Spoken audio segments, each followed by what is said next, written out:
Welcome my dear future loving nursing officer. आज हम देखेंगे 1000 गोल्डन कीज का सबसे इम्पोर्टेंट पार्ट है माइक्रोबायोलॉजी। दोस्तों, ये किसी भी नर्सिंग ऑफिसर रिक्रूटमेंट एग्जामिनेशन के लिए स्पेशल है। मैं जो डिस्कशन करूंगा दोस्तों, ये पार्ट 1 है। अगर चैनल को दोस्तों आप लोगों ने सब्सक्राइब नहीं किया तो सब्सक्राइब कर दीजिए, लाइक करिए, कमेंट करिए। चलो दोस्तों देखते हैं अभी हम। ओके, तो यहाँ पर देखो दोस्तों, ये है important golden keys. Okay, Louis Pasteur को फादर ऑफ माइक्रोबायोलॉजी बोला जाता है, नाम से जाना जाता है। ओके, सबसे पहले लुइस पास्चर ने रेबीज वैक्सीन और एंथ्रेक्स वैक्सीन को खोज की थी, ये जरूर याद रखना है। तो आपको क्वेश्चन आएगा, रेबीज वैक्सीन और एंथ्रेक्स वैक्सीन का पहले खोज किन किए थे? लुइस पास्चर होगा आंसर। ये आपका वो आंसर क्या होगा दोस्तों? लुइस पास्चर होगा। इसको भी जरूर याद रखिए।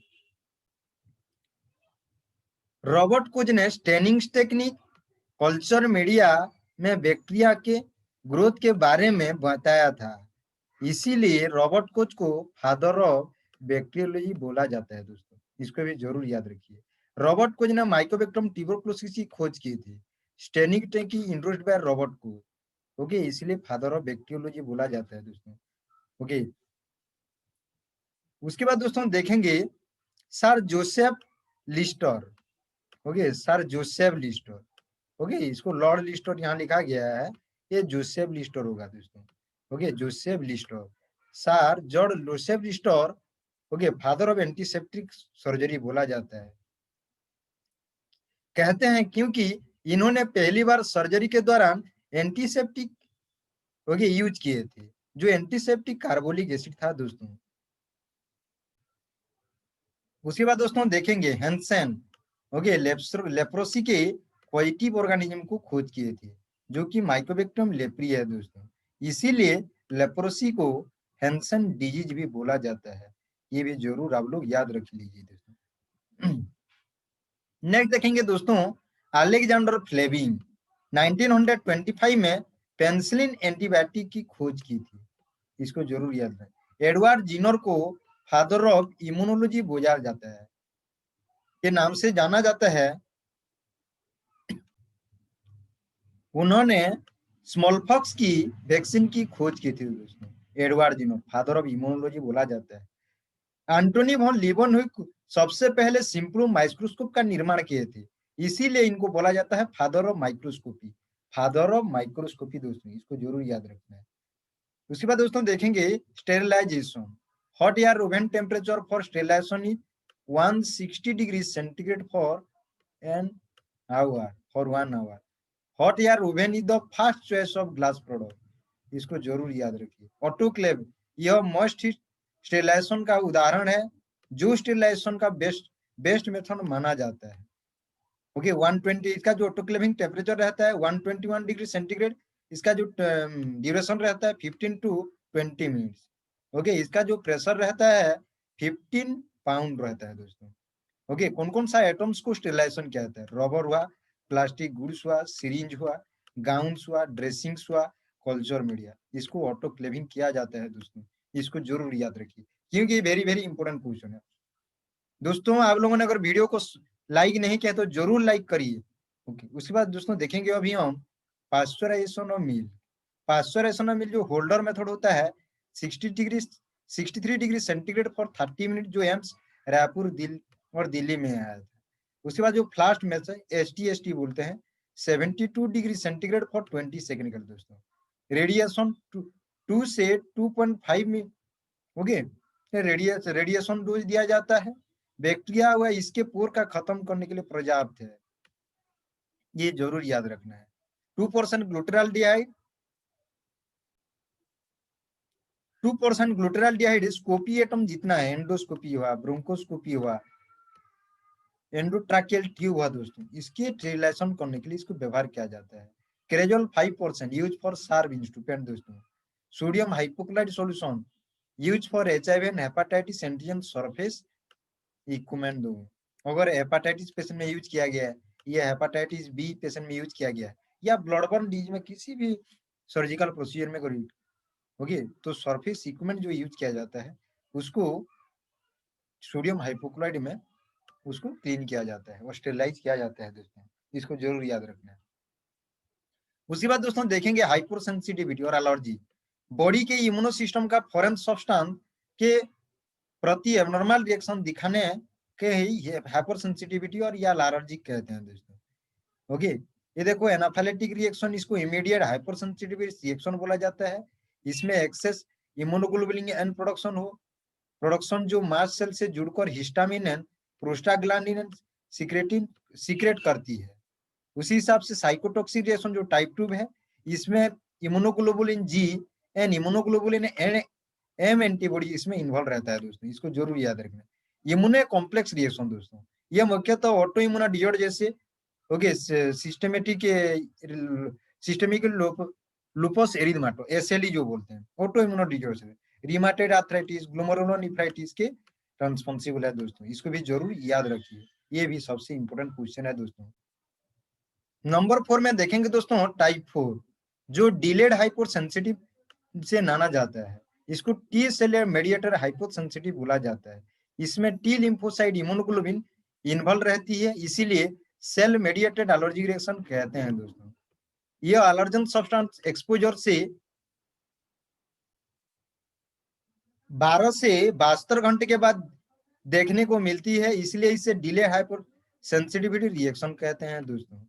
जैसे मॉन्टूक टेस्ट जो किया जाता है वो अप टू 72 आवर्स तक उसके बाद रीडिंग किया जाएगा दोस्तों।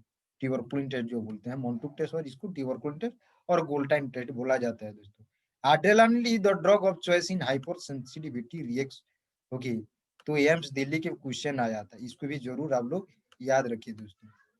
उसके बाद दोस्तों देखेंगे अभी इन्फेक्शन के बारे में।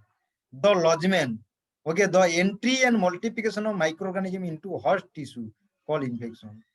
ओके, जब होस्ट टिश्यू में किसी माइक्रो ऑर्गेनिज्म अगर उसमें जाके एंट्री करेगा, वहां पर शरीर में रह के मल्टीप्लाई करेगा, तो उसको इन्फेक्शन बोलते हैं दोस्तों।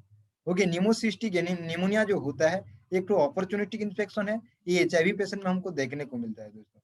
उसके बाद हाइड्रोजेनिक इन्फेक्शन, और इसको बोलते हैं फिजिशियन इंड्यूस्ड इन्फेक्शन बोलते हैं। इस प्रकार के infection medical investigation, treatment and surgery procedure के दौरान फैलता है, इसको जरूर याद रखना है। उसके बाद दोस्तों nosocomial infection acquired by person after 48 hour of hospital admission, जो एम्स के एग्जाम में आया था।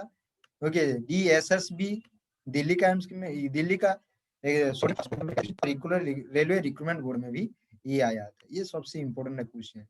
उसके बाद दोस्तों क्रॉस इन्फेक्शन क्या है? जब कोई पेशेंट पहले से किसी ग्रसित होने के बाद किसी दूसरे पर्सन एवं सोर्स से इन्फेक्शन ग्रसित हो, ऐसे इन्फेक्शन को क्रॉस इन्फेक्शन कहते हैं। ओके, समझ में आ गया। सब क्लिनिकल इन्फेक्शन क्या होता है? ऐसा इन्फेक्शन जिसमें कोई भी क्लिनिकल मैनिफेस्टेशन शो ना हो, उसको सब क्लिनिकल इन्फेक्शन बोला जाता है दोस्तों। देखो दोस्तों, इम्यूनोग्लोबुलिन पांच टाइप का है। वन है IgG, इसको मेजर सीरम इम्यूनोग्लोबुलिन, ओके, जो संख्या के सबसे ज्यादा पाई जाती है। इम्यूनोग्लोबुलिन जी प्लासेंटा को क्रॉस कर सकती है, इसको जरूर याद रखिए। इम्यूनोग्लोबुलिन है, ये बॉडी सीक्रेशन में पाई जाती है, जैसे कोलेस्ट्रॉल मिल्क में।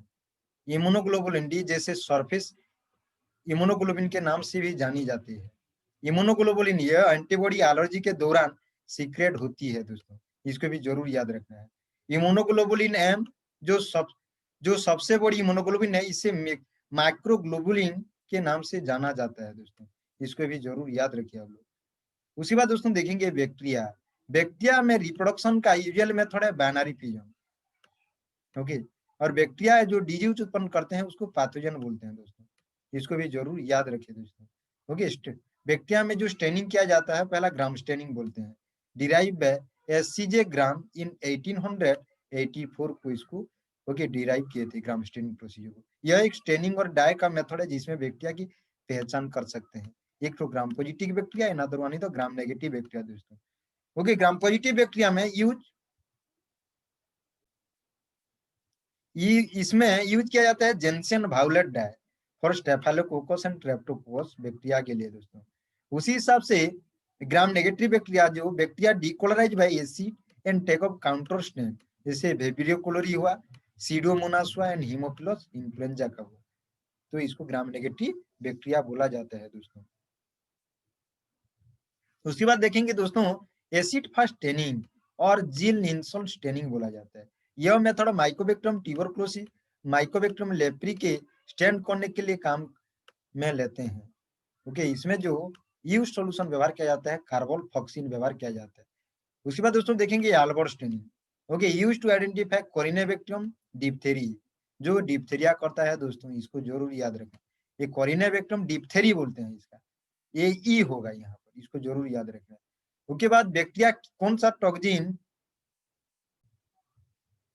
बैक्टीरिया के द्वारा दो प्रकार के ट्रोजन प्रोड्यूस होते हैं, एक तो एक्सोटोक्सिन, एंडोटोक्सिन। एक्सोटोक्सिन जो है हीट लेवल प्रोटीन होते हैं जिसको बैक्टीरिया होस्ट में रिलीज कर सकते हैं, और इनएक्टिवेटेड एक्सोटोक्सिन बाय डिप्थेरिया एवं टिटानस की वैक्सीन में यूज करते हैं, इसको जरूर याद रखना है। एंडोटोक्सिन जो होता है ये हीट स्टेबल होते हैं, जो लिपिड और लिपोपोलीसैकेराइड के बने होते हैं, जो ग्राम नेगेटिव बैक्टीरिया में पाए जाते हैं, इसको भी जरूर याद रखिए आप लोग। उसके बाद देखेंगे दोस्तों special points of microbiology, special points of microbiology. Pox virus is the largest, pox virus जो होता है स्मॉल पॉक्स वायरस, वो largest and most complex virus है, इसको जरूर याद रखिए। माइक्रोप्लाज्मा दो, जिसको पीपीएलओ भी बोला जाता है, okay, pleuropneumonia like, okay, pleuropneumonia like organism. Okay, mycoplasma are the smallest free living micro organism. Vibrio cholerae comma shaped bacteria है, वाइडल टेस्ट टाइफर के लिए डायग्नोसिस के लिए किया जाता है। कॉक्जिला बोर्नेटी यह क्यू फीवर का पॉजिटिव एजेंट है। फाइलेरियोसिस जो विस्चेरिया ब्रांकटप के कारण होता है। Gas gangrene caused by Clostridium perfringens, इसको भी जरूर याद रखना है। एक्सोट्रोजिन यूजुअली प्रोटीन नेचर होता है दोस्तों, इसको भी आप जरूर याद रख लीजिए।